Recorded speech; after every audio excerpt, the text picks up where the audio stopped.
Bonjour à tout le monde. Je vous présente l'endroit le plus important de mon jardin.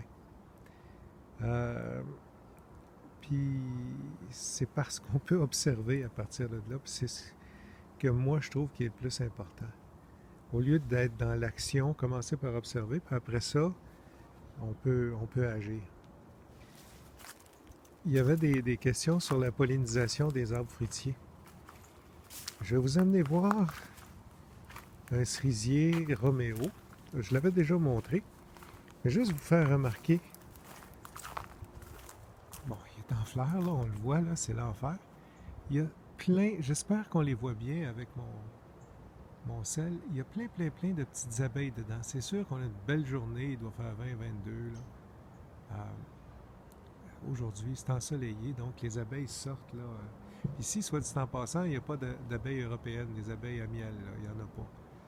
Les ruches sont trop loin, je suis dans le centre d'une banlieue, là. Ce que vous voyez là, c'est des petites abeilles, euh, des abeilles qui sont indigènes. Ici, il y en a plein. Si je m'en vais plus loin,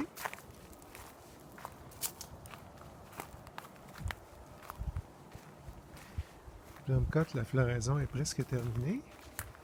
Si je m'en vais dans mon poirier, il n'y a presque pas d'abeilles. Il est en fleurs, il est en pleine floraison.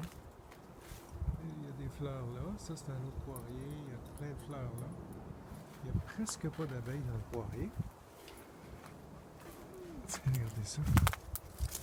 C'est bourré de fleurs, puis je vois pas d'insectes. Continuez. Le mélanchier, la floraison est presque terminée. Ça, c'est le prunier. Je vais passer comme ça. On va bien voir. Oups, il y a des insectes. Pollinisateurs dans mon prunier. Je ne sais pas si on les voit bien, mais il y en a. Ce qui est important, puis là, à un moment donné, j'ai commencé à lire. Ça, c'est un autre... Ah, il y en a une petite ici, il y a une petite abeille. C'est un poirier. Ah. Quand je vois des choses comme ça, ben là, je me pose des questions. J'ai lu, puis ça a l'air qu'il n'y a presque pas de nectar dans les fleurs de poirier.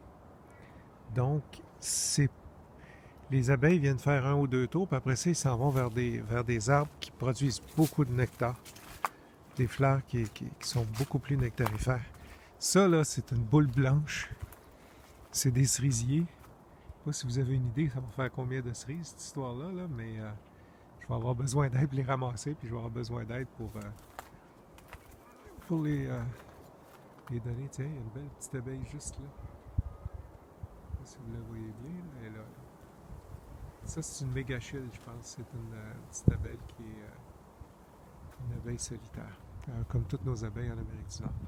Il y en a d'autres mégachilles là-dedans. Là. C'est des boules de fleurs.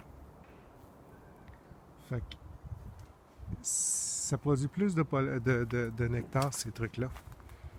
Donc, il y a plus de pollinisateurs. On va aller voir les autres cerisiers là-bas. Ah, cette année, je peux-tu vous dire qu'il ne manquera pas de cerises ici, là? Même qu'on va faire bien des heureux. Donc, tout ça pour vous dire, les poiriers, je ferai attention à ne pas mettre ça trop loin l'un de l'autre. Ça peut marcher pareil s'il n'y a pas énormément de compétition. Toutes les fleurs comptent en passant, même les pissenlits par terre. Là. Tout ça, là, ça nourrit les insectes. Mais les insectes vont au plus facile, ils sont là pour manger. T'sais. Fait que quand on a le choix, ben, les poiriers, moi, je préfère les mettre pas trop loin les uns des autres. Puis on pourrait éloigner un petit peu plus les fleurs, les arbres dont les fleurs produisent plus de nectar. C'est juste une réflexion que j'ai comme ça. Je vous en prie, si vous voulez partager là-dessus ou discuter, ça va me faire plaisir de répondre à vos questions. Merci, au revoir.